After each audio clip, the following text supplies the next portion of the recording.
Assalamualaikum warahmatullahi wabarakatuh. Selamat berjumpa di YouTube channel Realita TV di acara Sarita, Sarinya Berita.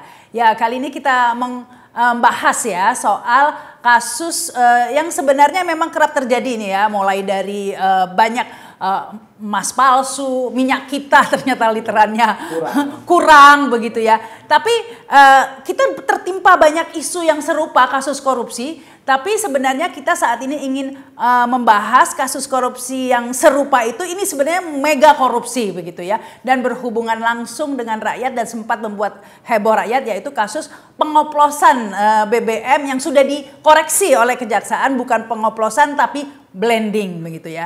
Nah, namun meskipun sudah dikoreksi tidak ada pengoplosan, tetap saja ada 9 tersangka yang sudah ditetapkan oleh Kejaksaan Agung. 6 diantaranya adalah pejabat publik, 3 adalah pihak swasta. Nah, apakah penetapan tersangka ini sudah tepat begitu ya? Mengingat kasus pengoplosannya katanya sudah dibantah, bukan pengoplosan, blending ya. Publik ingin tahu apa sebenarnya yang terjadi. Kalau bukan pengoplosan tapi blending, mengapa ini 9 tersangka ditetapkan? Benarkah penetapan 9 tersangka ini, ataukah hanya ingin menutupi permainan yang lebih besar lagi sebenarnya? Dan apakah masih ada modus-modus korupsi lain yang lebih besar di samping blending atau pengoplosan minyak ini? Nah, ini yang kemudian dicurigai ya oleh banyak pengamat, yang salah satunya ini salah dua ini ya sudah hadir ya di studio Realita TV. Ada Mas Sugeng Teguh Santoso dari IPW Indonesia Police Watch. Assalamualaikum. Waalaikumsalam Mbak Rahma, ketemu lagi. Kemudian ada Bang Iskandar Sitorus, Indonesian Audit Watch. Halo, apa kabar Bang? Aku sehat Mbak. Jerohannya negara dia tahu nih. Oh, namanya aja Indonesian Audit Watch. Ya, diharapkan nanti banyak bocoran begitu ya. Bocornya halus. Tapi begini nih, saya ke Mas Sugeng dulu deh. Kejaksaan Agung sudah merilis ya informasinya bahwa ada praktek korupsi yang pengoplosan sudah dikoreksi, katanya tidak ada blending begitu ya. Tapi sebelum kita menginjak ke kasus yang lainnya, karena Kejaksaan Agung juga merilis ada 5 praktek korupsi lainnya, yaitu ekspor minyak mentah dalam negeri yang merugikan negara sekitar 35 triliun. Kemudian praktek korupsi impor minyak mentah melalui demut atau broker sekitar 2,7 triliun. Yang ketiga, impor BBM melalui broker sekitar 9 triliun kerugiannya. Dan kerugian pemberian kompensasi 2023 sekitar 126 triliun. Dan kerugian pemberian subsidi 2023 sekitar 21 triliun. Nah, bagaimana nih duduk permasalahan dari 5 kasus korupsi yang sudah dirilis oleh Kejaksaan Agung tapi belum ada tersangkanya? Karena 9 tersangka yang sudah ditetapkan itu adalah tentang kasus pengoplosan alias blending ini yang sudah dikoreksi blending. Nah, ini sebelum silakan ini. Begini Mbak Rahma. Kan kalau penegakan hukum korupsi kita dukung dong, ya kan? Yang tidak boleh itu melakukan penegakan hukum korupsi tebang pilih ya. Kemudian melakukan penegakan hukum korupsi menutupi koruptor yang harusnya diminta pertanggungjawaban. Yang lebih besar. Ya, ya. Yang ketiga, mencari keuntungan dari oknum aparat penegak hukum di dalam pemberantasan korupsi. Nah, kalau kita tadi bicara 5 komponen ya, berangkatnya dari kerugian negara. Dari tadi ada 9 ya tersangka ya. Memang ada yang terkait dengan kerugian negara ini. Mungkin sudah tepat ya, 6 lah. 6 itu dari unsur penyelenggara negara, dalam hal ini adalah Pertamina dan subholdingnya ya. Tetapi ada juga yang menurut saya diseret untuk kepentingan tertentu, yaitu dari 3 swasta ya. Saya duga kepentingannya untuk menyingkirkan mereka sebagai pemain lama untuk diganti pemain baru. Nah, ini ketiga tersebut adalah ada dari swasta tuh ya, ada nama Kerry, ada nama Dimas, ada nama Gilang. Gading. Jadi ketiga ini. Jadi, nah ada teorinya nih Mbak, sebetulnya ya, penegakan hukum itu kan, tujuan hukum itu kan ada 3 ya. 1 keadilan, yang kedua kemaslahatan, ketiga kepastian. Kalau kepastian mungkin sedang dicari ya, bahwa orang yang melakukan tindakan salah harus dihukum. Nah, kemanfaatan mungkin juga ada di sana. Kemanfaatan yaitu bahwa kerugian negara yang sudah terjadi mau dipulihkan. Tapi ada juga yang numpang kemanfaatan ini gitu loh ya. Yaitu siapa? Mungkin ada pemain baru ya menggunakan proses hukum untuk menyingkirkan pemain lama. Nah, kalau keadilan ya, keadilan ini yang jadi problem. Dari 5 komponen ini Mbak ya, ini komponen ini harusnya diminta pertanggungjawabannya kepada Pertamina. Ya, bukan hanya kepada subholding. Ya. Apalagi swastanya. Ya, karena kalau ditarik ya, saya belum bicara oplosan loh ya. Ditarik dia membatasi nih bahwa penyidikan ini untuk 2018, 2019, 2023, 2018, 2023 subholding Patra Niaga itu baru muncul kalau tidak salah 2021. Jadi dari 2018 sampai 2021 ini harus diminta pertanggungjawabannya langsung kepada board Pertaminanya, bukan anak usaha. Ada nggak di dalam ini? Nggak ada. Ini artinya apa? Keadilannya sudah tidak ada ya. Jadi gitu. Kemudian bagaimana kalau kita sebagai pengamat ya, IPB kan mengamati nih ya. Bagaimana kemudian cara mau menyingkirkan pemain lama? Pakai bahasa oplosan tadi. Jadi pakai bahasa oplosan yang dimaksudkan oleh Kejaksaan Agung supaya masyarakat mudah mengerti gitu ya. Mudah mengerti, dia pakai oplosan. Padahal oplosan adalah satu tindakan yang dilarang ya, sehingga masyarakat paham. Tapi Kejaksaan Agung ini enggak memperkirakan ternyata menjadi satu blunder, yaitu bahwa masyarakat menjadi tidak percaya pada produk Pertamina. SPBU ditinggalkan ya sementara kemarin tuh. Kemudian juga yang perusahaan asing dibeli ya. Tetapi ketika itu terjadi ya, mungkin kejaksaan sadar nih. Kalau tuduhan oplosan seperti polisi bilang nih ya, bahwa minyak kita dari 1 liter hanya menjadi 800 ml, dia punya buktinya, dia tunjukin. Kejaksaannya ada nggak buktinya? Kemudian baru dia ngomong, oh bukan oplos, namanya blending. Oh, blending ada aturannya. Blending itu adalah satu praktek lazim di dalam bisnis migas. Diatur berdasarkan ketentuan Kementerian SDM. Ya. Udah ngaco nih, ya. Tetapi hoax ini, karena hoax yang bikin itu adalah pemerintah, nggak ada pertanggungjawabannya, nggak dilapor polisi. Nah, tapi tunggu, pertanyaannya kan tadi ada 3 swasta yang ditahan ini, tuduhannya pengoplosan. Pengoplosan. Pertanyaannya bener ngoplos nggak mereka?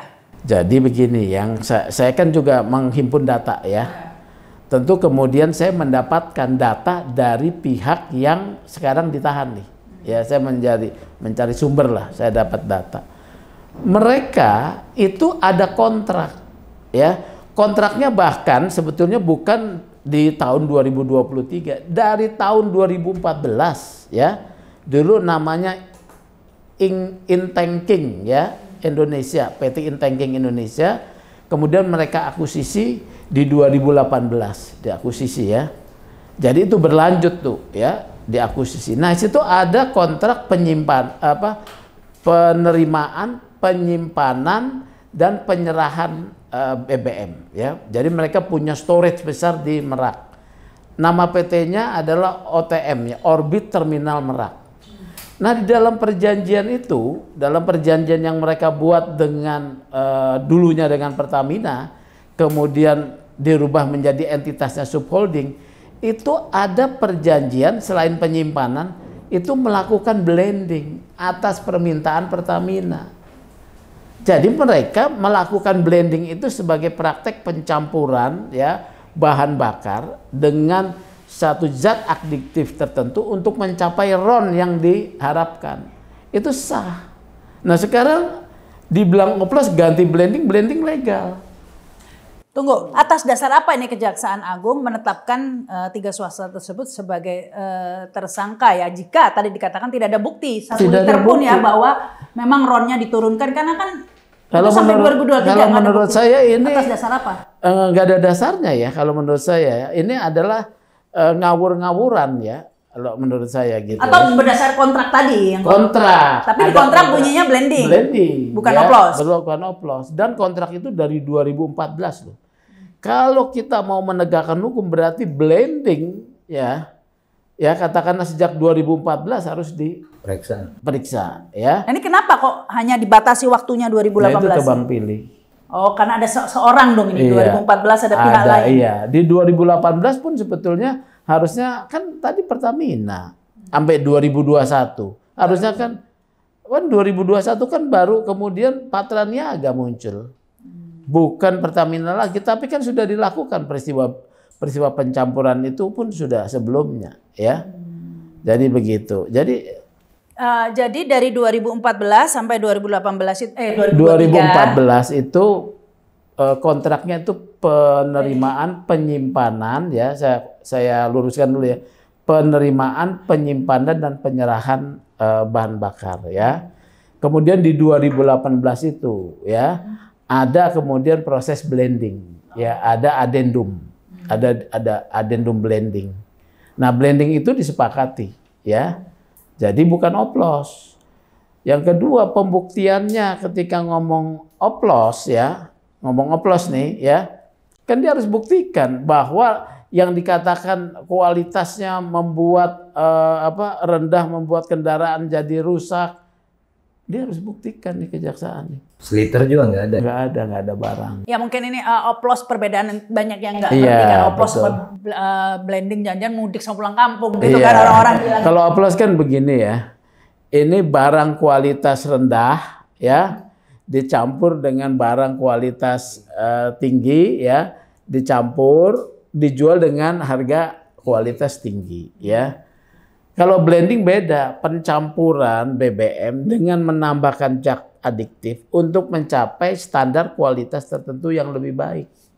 Wajib blending. Wajib blending. Jadi sebenarnya ini belum ada bukti bahwa kualitasnya itu menurun. Tidak ada bukti. Tidak ada bukti 1 liter BBM dari tahun 2023. 2018 sampai 2023 dia ucapkan di 2025. Nah itu pertanyaan saya. Kan sudah lewat begitu ya. Iya. 1 liter pun udah nggak bersisa 2023. Iya. Kenapa? Dikoreksi kan sekarang. 5 tahun itu kok nggak diungkap? Kalau kenapa? menurut saya, Kejaksaan Agung bukan hanya meralat omongannya. Dia harus bertanggung jawab dulu, mengakui salah. Baru mengerjakan yang baru kemudian dia ralat. Iya, kenapa baru diungkap sekarang itu pertanyaannya? Kan kejadiannya ini lama, bukan setahun, 2 tahun, 5 tahun. Saya bilang tebang pilih. Oh, oke. Ya. Kemudian ada mungkin di sana ada yang harus memang dikenakan satu proses hukum untuk supaya ada juga yang kan ini berlanjut nih soal blending dan juga penjualan minyak ini berlanjut. Pasti kebutuhan itu tetap ada kan, tidak terhenti. Harus ada pemain baru yang mengisi. Tunggu ini kalau timelinenya ya 2018 sampai 2023 nggak diapa-apain. Tiba-tiba 2025 diramein. Jangan-jangan ini gara-gara ada 2024 ganti presiden. Iya. Jangan-jangan. Bisa jadi. Ada yang minta lahan kan parkir gitu kan. Pak Prabowo bilang pemberantasan korupsi. Jadi itu pakai judulnya itu. Ya itu loh judulnya, ada judulnya lah. Ini sekarang akan ditambahkan ini Pak Iskandar. Gimana Mas? Jadi gini, terima kasih Mbak. Kita sepakat dengan Pak Sugeng, malah lebih luas. Jadi begini Mbak, kita analitatif terhadap penamaan kasus ini. Ini lucu. Ini menurut asesmen kami keliru. Ini tindak pidana korupsi tata kelola minyak mentah dan produk kilang pada PT Pertamina Persero, subholding dan kontraktor-kontrak kerjasama. Ini salah Mbak. Ini lompat. Harusnya produk kilang pada Pertamina berdasar kontraktor kerjasama baru masuk subholding. Itu yang benar. Begitu judul perkaranya atau penamaan ini keliru, maka keliru. Yang nomor 5 berikutnya Mbak, ini lucu ya. Ekspor minyak mentah dalam negeri, ini keliru. Harusnya disebut mengekspor minyak bagian pemerintah CQ Pertamina ke luar negeri. Itu harusnya. Baru itu saya mau tanya. Impor minyak mentah, itu benar. Lalu impor BBM, itu benar kalimatnya. Yang lucu nomor 4 dan 5. Kerugian pemberian kompensasi ini apa sih? Itu Apa kan itu kebijakan pertanyaan pemerintah. Bukan Bang. Ini cost recovery atau subsidi. Subsidi. Karena nomor 5 disebut lagi. Subsidi. Kerugian pemberian subsidi. Ini nggak jelas. Kompensasi sama subsidi beda kan? Apa? Enggak Mbak, ini tidak ada kompensasi. Yang ada adalah biaya cost recovery. Yang harusnya dikembalikan Bukan kompensasi ke rakyat, nggak ada BLT itu nggak ada. Subsidi. Oh, itu dua lahan berbeda. Ini kan dalam produk minyak mentah, Mbak. Oh. Kalau disebut subsidi, maka tidak ada kasus oplos, tidak ada namanya kasus blending. Yang ada adalah kasus markup. Nah, ini dia. Jadi kalau kita sebut bahwa ini unik. Persoalan ini sesungguhnya terjadi begini, Mbak. Ini ada kontraktor-kontrak kerjasama, banyakkan perusahaan asing. Kurang lebih dari dulu jumlahnya 120, sekarang tinggal 70-an. Ini kontraktor-kontrak kerjasama asing menemukan satu wilayah area migas, itu ada dia key area, others area yang bisa dieksplor. Maka setiap kontraktor-kontrak kerjasama ini partnernya kepada Pertamina, wakil negara untuk mendapatkan hasil dari baik itu gas dan atau crude. Itu yang sebenarnya terjadi. Inilah yang disebut diekspor. Bukan diekspor dalam negeri. Ini kan kalimatnya unik nih. Bentar, minyak mentah dalam negeri. Sebelum lebih jauh dari situ kita ini dulu ya, kita bedah satu-satu nih ya. Pertama kasus oplosan blending udah dibantah. Dibantah. Berarti tidak ada dong. Dibantah artinya tidak terjadi dong. Tidak terjadi. Harusnya bukan hanya minta maaf, dia harus meralat walaupun itu omongan. Kalau kita lihat judul malah lucu lagi. Judul perkaranya udah lucu yang ditetapkan itu. Jadi sudah tidak ada kasus blending ini tidak dipermasalahkan. Berarti tidak bermasalah dong ya. Betul. Mestinya Jadi dia tiga swasta Harusnya tadi. dilepas. lepas dulu dong. Lepas dulu. Karena dia terkait kasus blending katanya. 9-9-nya lepas dulu. Kalau memang Anda mau perbaharui, panggil lagi. Oke. Sudah tadi itu sudah aneh ya, karena kan kasusnya udah diralat begitu ya, nggak jadi lah istilahnya, sorry nggak jadi gitu kan ya. Tapi orang masih ditahan. Ya orangnya masih ditahan dan dengan kasus yang nggak jadi tadi, ya gitu kan ya. Nah tapi bersamaan itu Kejaksaan Agung juga merilis 5 kasus korupsi juga modusnya tadi itu kerugian. ya. Satu-satu kita bedah ini Pak Iskandar. Ekspor minyak mentah dalam negeri sekitar 35 triliun kerugiannya. Ini saya sebagai orang awam juga nggak ngerti. Kita ini kan importir minyak. Ya, kok kita ekspor? Kalimat yang tepatnya adalah Ekspor. bagi hasil kontraktor-kontrak kerjasama pada PT Pertamina diekspor. Itu kalimat. Bagian pemerintah. Iya. Oke, ini agak mudah. Kita jelaskan dulu. Ya, kita jelaskan dulu ke publik ya. Jadi gini mungkin ya, koreksi saya jika salah. Jadi Pertamina kerjasama dengan Exxon lah. K3S Exxon, ya. Atau Caltech lah Caltech, misalnya. Exxon itu ada sekitar 78 perusahaan K3S. yang mayoritas asing. Iya, mayoritas Ya, asing. sudah kerjasama untuk Eksplorasi.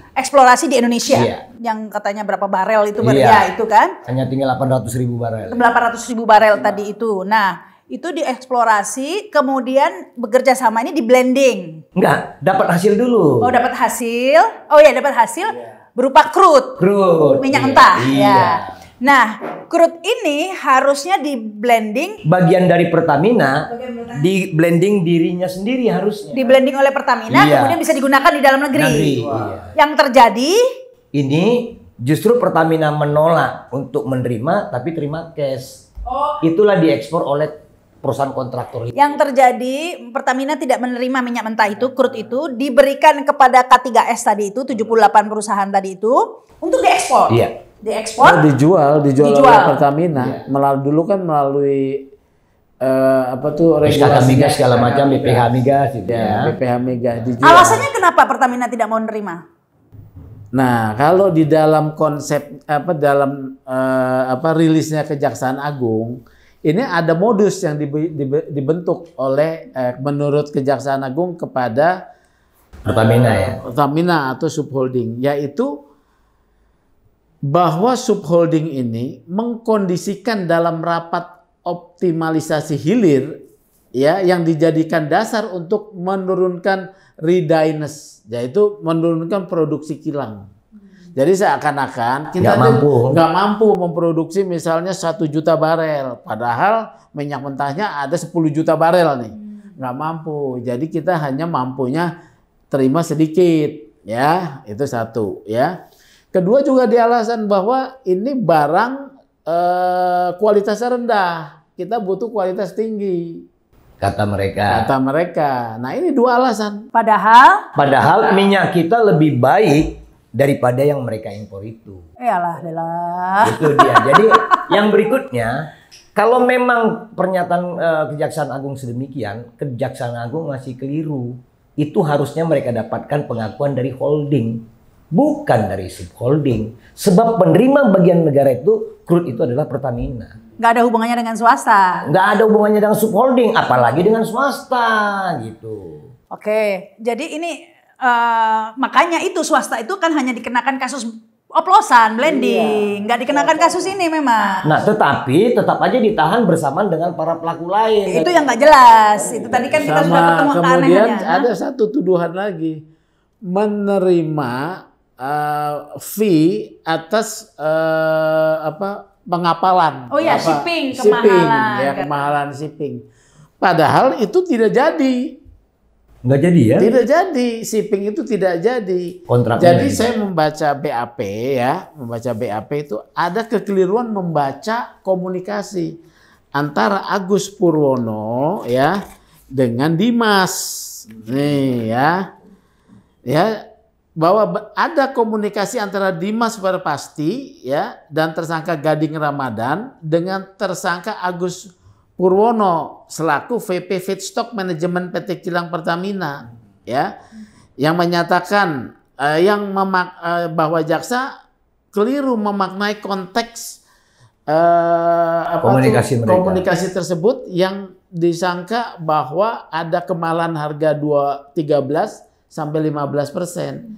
Sebetulnya itu adalah yang dimaksudkan 13 sampai 15% itu jasa adalah keuntungan buat profit ya. Untuk Pertamina Shipping. Kan yang mau pengapalan ini yang ngurus Pertamina Shipping nih. Jadi lu dapat nih 13 sampai 15% kalau gua pakai tankernya yang perusahaan pihak ketiga. Gua minta 2% aja. Which is itu normal. Ya normal ya. Si Dimas kita minta 2% aja lah.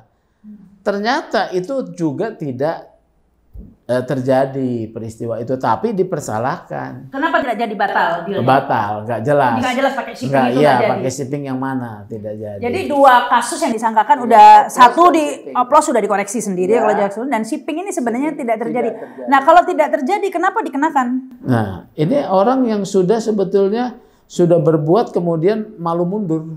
Kalau menurut atau memang udah diincar kali ya tadi itu. Ya tadi saya bilang tadi memang udah target gitu ya. Ya pemain lama mungkin harus disingkirkan ya. Ya. Nah siapa pemain barunya? Nah kita nggak tahu. Tulis di komen. Jadi Mbak sebenarnya kalau kita perhatikan ini dimulai pada saat Presiden Joko Widodo membubarkan Petral. 2000 berapa tuh? 2015 Maret. Nah itu dia kan. Makanya kami heran kenapa mata judul dari kejahatan ini unik, tata kelolanya malah dibatasi 2018-2023. Kalau mau jujur, pasca Petral, kan Petral ini adalah spesialis pengimpor minyak ke Indonesia yang berbasis di Singapura. Begitu dibubarkan sampai 2021 yang memasukkan minyak itu Pertamina langsung, Mbak, holding. 2015 sampai 2021 holding. Tetapi mereka resah. Mereka resah, ketakutan. Maka lahirlah modus mereka namanya subholding 2021. Kalau bisa sejak tahun 2015 sampai 2021 Pertamina impor dan produk sendiri, kenapa harus dia bikin subholding sampai 3? Ini kan sebenarnya attitude buruknya ada di Pertamina. Uniknya, induknya ya. Ya, uniknya yang sekarang diperiksa Kejaksaan Agung justru subholding beserta swasta sejak tahun 2021 sampai 2023. Hanya 2 tahun. Jadi yang ditetapkan tersangka itu dari Patra Niaga ya, itu subholding apa anak perusahaan ya, anak perusahaan dari Pertamina Shipping, anak perusahaan juga Pertamina Kilang. Tapi dari Pertaminanya tidak ada. Pelaku yang paling jahatnya malah nggak ditangkap. Nggak masuk. Pemain besarnya. Yang paling jahat, Mbak, karena dia 2015 sampai 2021. Ini kan tempusnya panjang, volumenya besar. Orangnya adalah Pertamina. Kalau gitu bisa lebih dari suatu kuadriliun itu kalau dari 2015 hitungnya. Nah, kalau hitungan Mbak ya, kami ragu dengan hitungan 1.000 triliun. Kami ragu dengan itu. Jadi berapa yang punya mendekati? Kalau kasus ini adalah kasus markup, paling tinggi estimasi 30% dari anggaran yang digelontorkan negara. Paling tinggi. Paling tinggi. Berapa itu jadinya? Kita hitung berapa ribu triliun belanja minyak kita dalam 15 tahun itu. Nggak susah. Ini ragu kita jumlahnya. Karena apa? Ini presidennya ya.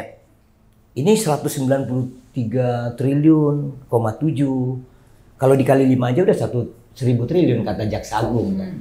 Jaksa Agung itu kan bukan auditor. Emang dia pintar ngitung? Emang ada sertifikat? Pinter lah dia ngitung. Oke, hitung uang mungkin 1 sampai 5. Ini tidak semudah itu, Mbak. Kami yakin dan ragu. Dari beberapa kasus membuktikan hitungan-hitungan Kejaksaan Agung dan BPKP itu keliru. Kasus Timah katanya 8 triliun, faktanya 2 triliun. Hanya 2 triliun, Mbak, putusan pengadilan. Terus kasus Timah apa BTS 8 triliun. Kasus Timah katanya 300 triliun. Kemarin hanya berapa puluh triliun. Makanya dihukum 6 tahun Harvey Muiz.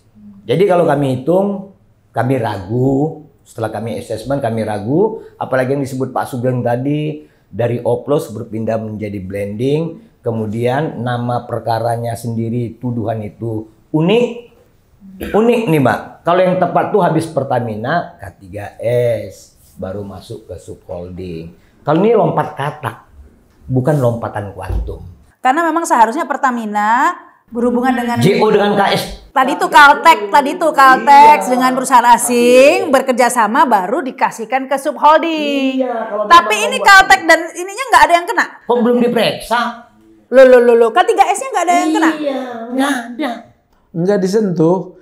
Kalau mau bicara tata kelola kan termasuk mereka dong dari mulai awal. Ini judulnya ada kok. Iya, tata kelola. Pertamina namanya subholding dan kontrak kerjasama K3S tahun 2018 hingga 2020. Nah, kenapa yang diperiksaannya 2021 ke 2023? Dan nggak diperiksa juga K3S, nggak ada tersangka. Makanya, berarti ini kan tata kelola spesial di ujung, bukan dari awal kan? Ini tebang pilihnya ini ya.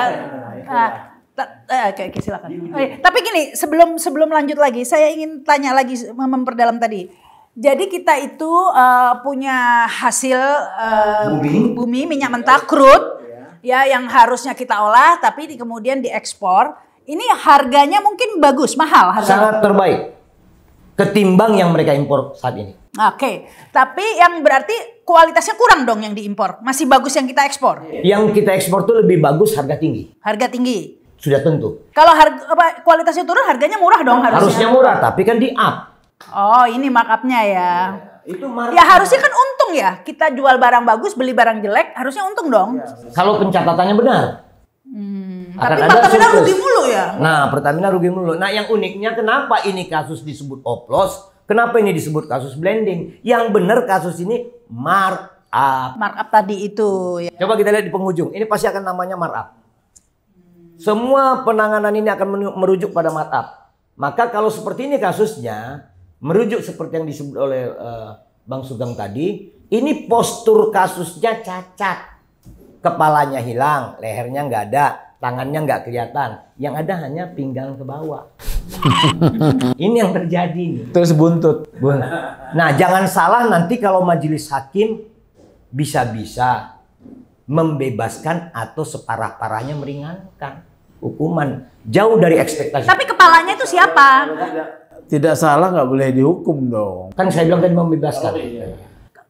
Yang kepalanya itu siapa berarti? Yang jadi kepalanya? Pertamina dan unsur-unsur yang terkait dengan entitas itu. Termasuk Kementerian BUMN sebagai penata kelola. Nah itu. Kementerian BUMN kan sempat didesak. Nah, akhirnya ketemu juga. Ya katanya apa? Kok tiba-tiba hilang gitu? Gimana ini ceritanya? Kan katanya sempat ramai itu terkait, bahkan sampai ada, saya nggak tahu benar atau tidak ya, ada uang koordinasi 200 miliar per bulan. Pokoknya bagannya ramai dibahas di media sosial. Suddenly gone. Tiba-tiba ini Kejaksaan Agung jadi pencuci bersih namanya Erik. Karena mengklarifikasi langsung ya, gimana? Bukan klarifikasi. Setelah ada isu tentang pertemuan dengan Erik ya. Bukan isu, udah dikonfirmasi. Enggak diakui juga. Pertemuan malam hari katanya di Kejaksaan Agung. Walau sesungguhnya itu pertemuan sampai subuh, Mbak. Di mana tuh? Diduga di rumah pejabat itu. Di rumah Kejaksaan Agung, Kejaksaan Agung. Nanti kan bisa dilihat nomor HP-nya Erick Thohir, Boy Thohir yang disebut-sebut itu, dengan pejabat itu kan bisa dilihat pada jam tertentu, hari tertentu, dengan durasi berapa lama, di titik mana nomor itu berada. Ya, kalau nggak dibawa HP-nya. Nggak mungkin separah itu juga, Mbak. Kami yakin intelijen polisi, intelijen KPK, intelijen di BIN, dan tentara udah paham itu. Kami yakin. Nggak mudah juga sekarang berbohong. Tapi yang ketemu di kantor kejaksaan sampai jam 11 malam sudah diakui. Sudah diakui. Itu kan salah sebenarnya. Iya, malah dideklir oleh Erick Thohir sendiri kan. Nah, tapi itu kan salah. Salah dari sisi etika penegakan hukum, tidak boleh ya. Apalagi kalau sampai subuh ya, sahur bareng. Dia sedang menangani kasus di bawah kepemimpinan Erick Thohir. Ketemulah dengan Erick Thohir, Menteri BUMN yang membawahi Pertamina sebagai BUMN. Yang sedang bermasalah. Ya, yang sedang bermasalah. Kalau sampai sini aja udah oke lah. Tapi dia menjadi pencuci bersihnya Erick Thohir.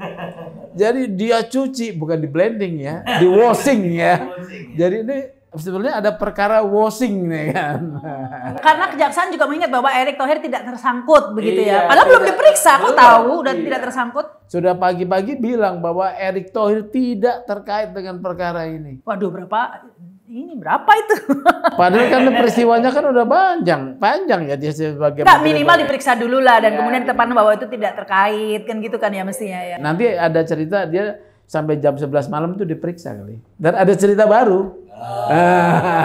Bukan pertemuan. Bisa jadi, tapi di luar periksa harusnya resmi dong, nggak malam-malam gitu. Terkadang kan kalau kondisi sudah malam, Mbak, agak saru juga. Lah malam-malam juga di Taman Lawang antara perempuan sama laki-laki nyaru kan. Itu biasa itu. Jangan cerita pengalaman pribadi loh. Nah iya, ini jadi sahur bersama ternyata katanya. Bener, itu informasinya saya malah diunjukin fotonya kok. Oh ada fotonya bukan di kantor. Ada ya foto. Makanya kita sebut tadi kondisinya seperti itu. 3 orang pakai batik kok. Ada yang batik biru dongker, ada yang hitam.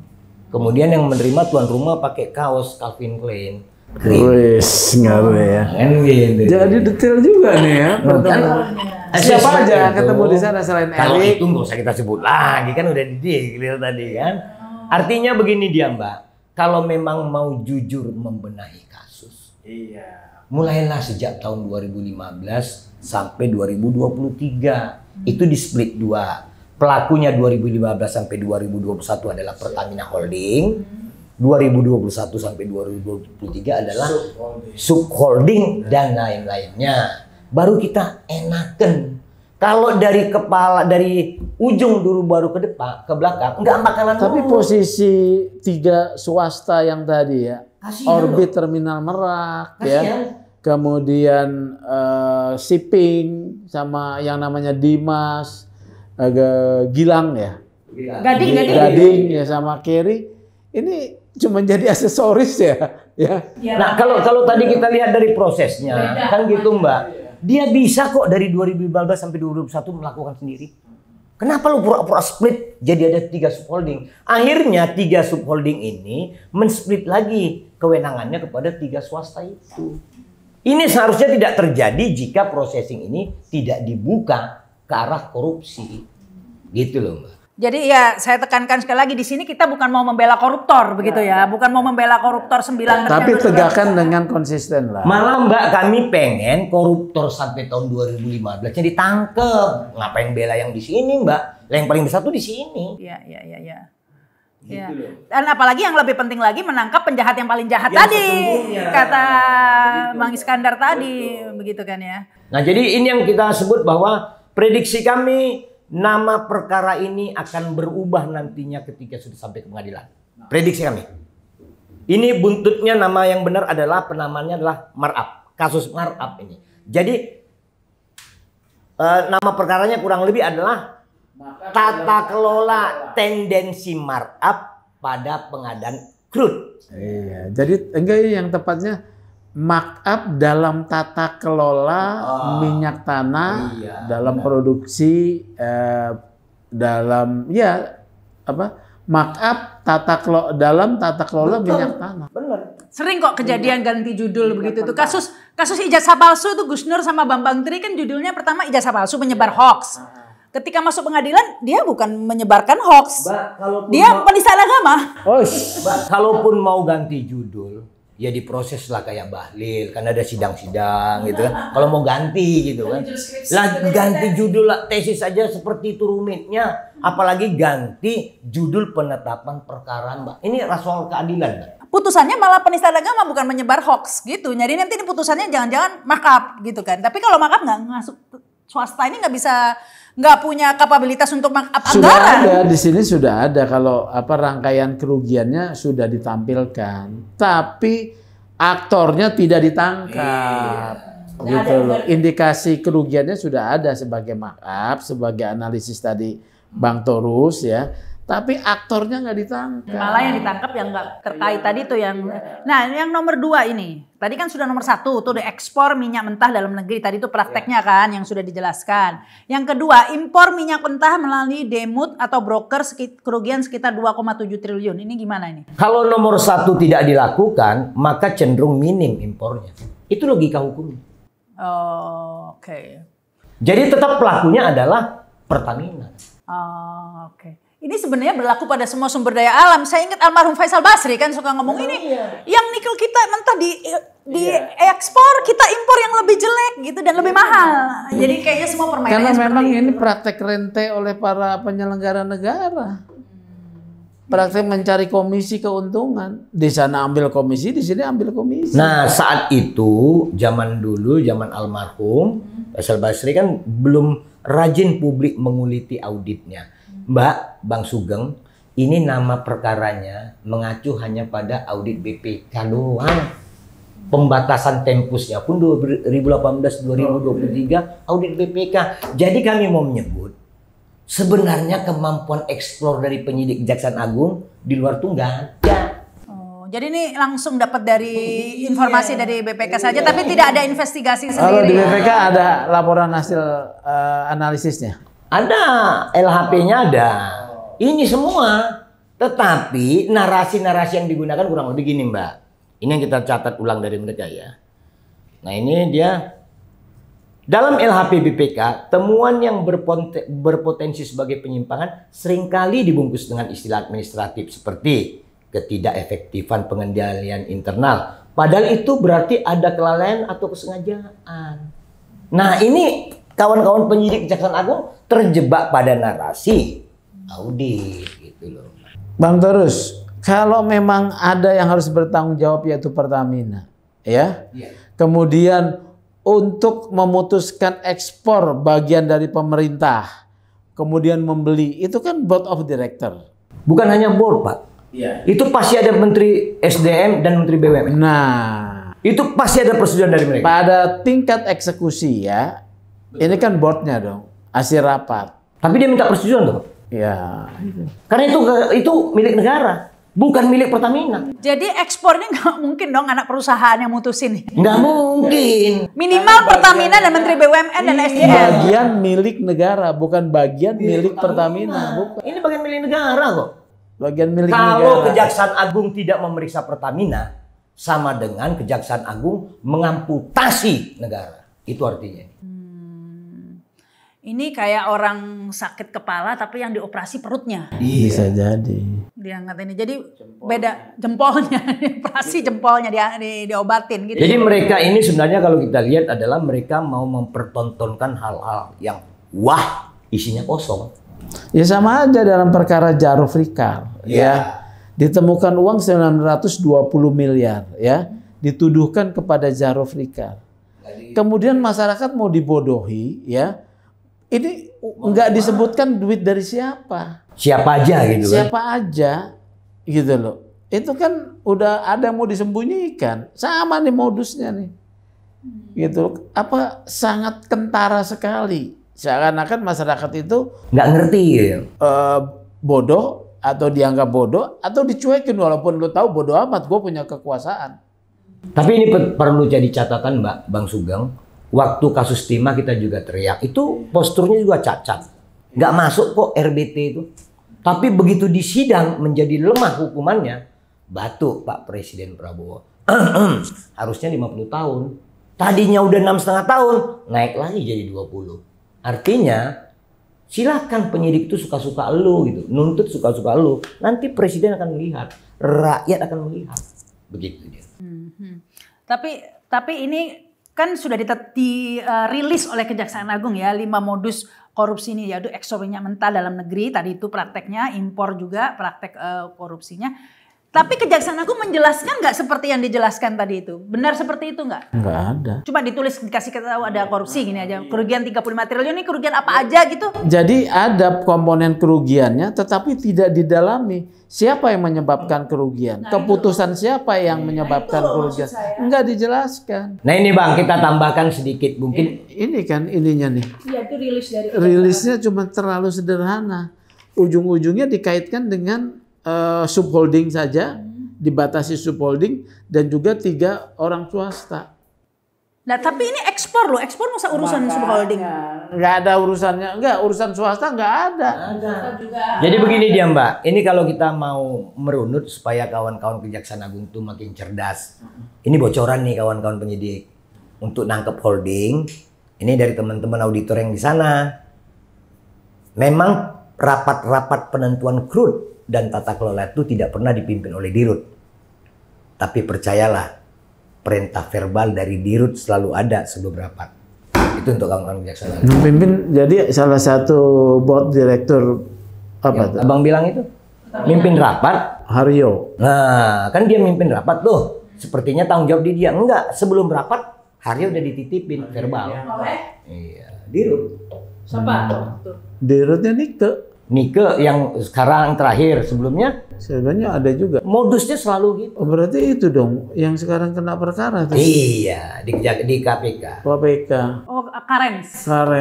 Waduh, kalau itu kena lagi. Enggak, kalau dia udah sempat lewat Bang. Itu kan zaman. Oh 2011 dia ya. Iya. Oh iya dia udah lewat. Ini ada Dwi. Oh iya. Harus ikut diperiksa. Iya, Karen udah lewat ya. Jadi auditnya ini bisa kita sampaikan, mudah-mudahan Bang Sugeng dan teman-teman, Mbak Yu bisa melihat, berubahlah kawan-kawan penyidik. Nanti malu. Ya, tapi kalau kita lihat tadi itu berarti rutenya tadi itu Pertamina menyuruh, Dirut Pertamina menyuruh siapa tadi? Ya, board lainnya. Board lainnya. Tapi sebenarnya itu atas sepengetahuan lah minimal, perintah verbal dari Dirut. Nah, Dirut ini pasti sepengetahuan atau perintah verbal dari mana coba? Ya pasti Menteri BUMN dan SDM. Nah, Menteri SDM dan BUMN perintah verbal dari mana? Gitu. Kalau itu mungkin kami tidak terlalu jauh, tapi sepertinya warna-warnanya auranya ke situ. Nah, kalaupun di luar itu berbeda, tapi jenjang itu semua keputusan tentang energi sumber daya mineral pasti SDM. Semua terkait BUMN pasti Menteri BUMN. Dalam praktek kinerja sehari-harinya, ini koordinasinya terus-menerus. Begitu dia, Mbak. Ya, tapi sekarang dengan buru-buru sekali Menteri BUMN sudah nyatakan tidak terkait, begitu kan ya? Itu udah dicuci bersih, di washing, bukan di blending. Akankah kalau menurut Anda, Mas Sugeng, akankah ini kemudian dilokalisasi begitu ya? Dilokalisir. Dilokalisasi. Kalau lokalisasi itu nanti dilokalisir ya, salah. Dilokalisir ke 9 tersangka ini saja. Tampaknya begitu. Tapi yakin Pak Sugeng ini sudah mulai terbuka karena apa? Ternyata Komisi Pemberantasan Korupsi sudah menangani kasus 2015 sampai 2021. Sudah memanggil Bambang Irianto. Iya. Ini kasus Petra. Terus ada gugatan juga kepada Widodo Ratana Kaitom. Siapa tuh? Dia ini dulu yang tahun 2013 dituduh menyuap Rudy Rubiandini, ketua SKK Migas. Tapi dia orang warga negara Singapura, nggak bisa kesentuh lah.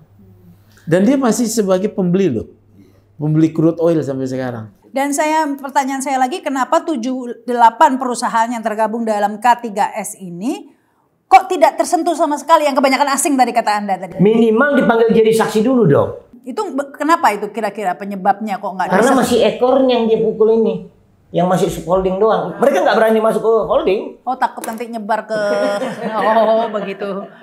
Karena takut ini ditangkap nanti gigit biangnya ya kan. Tapi kami percaya karena KPK sudah manggil juga Dirut Pertamina, walau dia mangkir, karena kita dengar juga udah seminggu ini dia tidak di Indonesia gitu kan. Kita dengar gitu kan. Mungkin lari kali ya, mungkin ya. Sekarang siapa sih Dirut? Sebelum ini, sekarang Simon, tapi sebelumnya kan Nike. Ya kan? Tapi balik lagi ke kasus pengoplosan ini Mas Sugeng, katanya Mas Sugeng kan tadi sudah dibantah juga tidak ada. Tapi kenyataannya publik kan, ya saya baca di media sosial ada yang bilang mesinnya apa sampai hitam itu tangki ininya atau apa, banyak keluhan-keluhan, laporan-laporan. Jadi emang sebelum kasus ini dimunculkan ke publik, itu di medsos sudah ada pendahuluan terkait dengan adanya tangki yang hitam, kemudian mesin mobil rusak, ya. Ini ada nih cerita.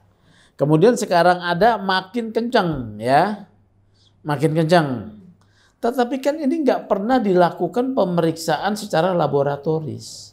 Sebabnya kenapa? Apa karena memang oplos, ya? Dan Kalau siapa yang oplos? Karena di Medan kemarin oleh polisi, ya, bisa kemudian satu SPBU disegel, ya, itu memang minyak oplosan. Ketika didalami, pelaku oplosannya adalah bukan Pertamina, pihak lain. Ya bisa juga. Ya, pihak lain yang sudah diputus kontraknya dengan Pertamina. Memang mereka mengoplos. Dan ada juga itu Bang Sugeng, sumur-sumur yang ilegal di Sumatera Selatan itu ada kurang lebih 11.000 sumur. Itu menghasilkan minyak kalau di rata-rata 65.000 barel per hari seluruh Indonesia. Ini disedot, di blending mereka, lalu ini yang di Mereka itu siapa? Ya orang-orang jahat itu di backing oleh aparat, baik hijau, coklat dan lain-lain. Itu namanya minyak cong. Kalau di tracing itu Tapi bukan Pertamina minyak cong ini. Bukan. Ini usaha rakyat. Rakyat. Tetapi itu sebenarnya itu kesalahan dari SDM juga, tidak bisa mengontrolnya. Nah, sekarang Kementerian SDM sudah memformulasi sumur-sumur ilegal itu akan dielaborasi menjadi sah. Karena memang lumayan, bisa 65.000 barel per hari. Hitungan kita. Cukup signifikan sebenarnya. Signifikan, hampir 10% dari lifting minyak Indonesia. Ini semua langsung menjawab dengan praktek tadi itu ya, kita impor dengan harga kualitas yang lebih jelek tapi harganya bagus naik jadi nggak untung. Jadi menjelaskan kenapa produksi minyak kita nggak pernah nambah, turun terus. Ya memang harus gitu. Biar import ya. Jadi ini menjawab sebenarnya ini kalau mau jujur udah terjadi dari era presiden sebelum-sebelumnya. Ya. Jadi buat apa sekarang ini? Buat apa ya? Ini diangkat-angkat oleh kejaksaan. Kalau kita pikir ada baiknya juga gitu. Enggak, buat apa?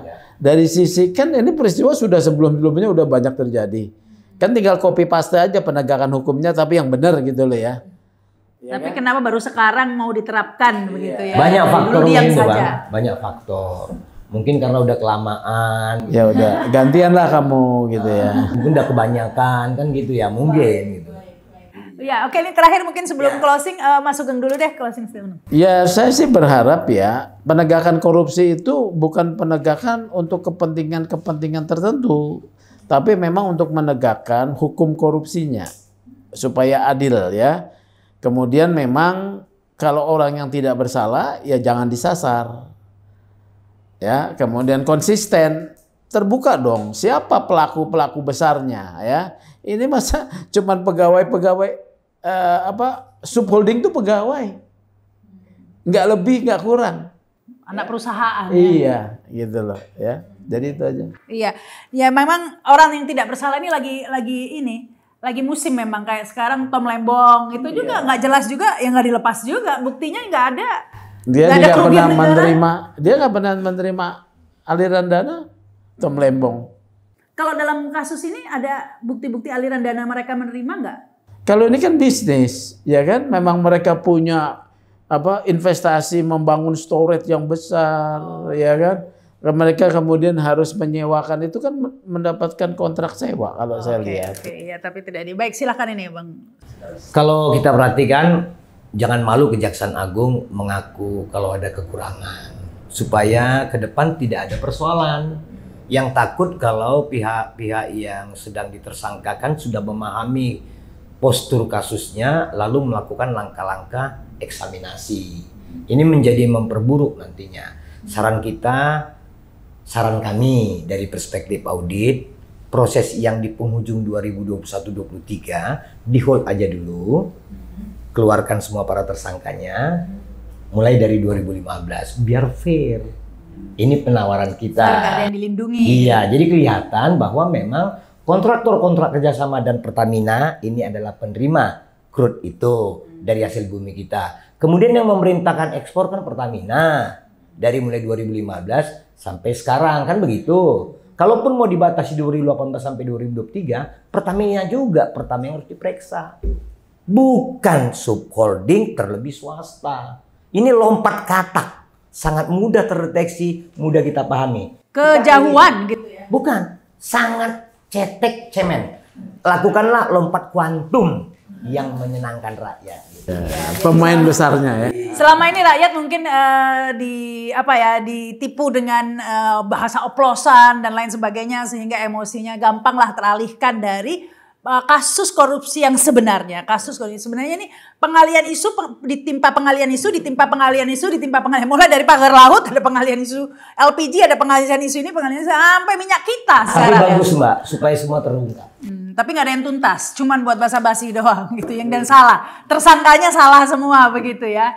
Kita berharap tentu ini akan diusut tuntas. Kita pantau terus ini pastinya, kita kawal terus ini ya. Semoga apa yang kita bicarakan ini tidak kemudian dilanjutkan ini kekeliruannya. Baik, terima kasih Mas Sugeng, terima kasih juga ini Bang Iskandar Sitorus, dan terima kasih juga yang sudah menyaksikan tayangan ini. Jangan lupa subscribe dan komen ya. Komen saja nih kalau menurut kalian seperti apa ini penerapan atau penuntasan kasus pengoplosan yang nggak jadi ini, jadinya blending ini ya. Ya akhirnya saya Rahma Sarita, sampai jumpa. Wassalamualaikum warahmatullahi wabarakatuh.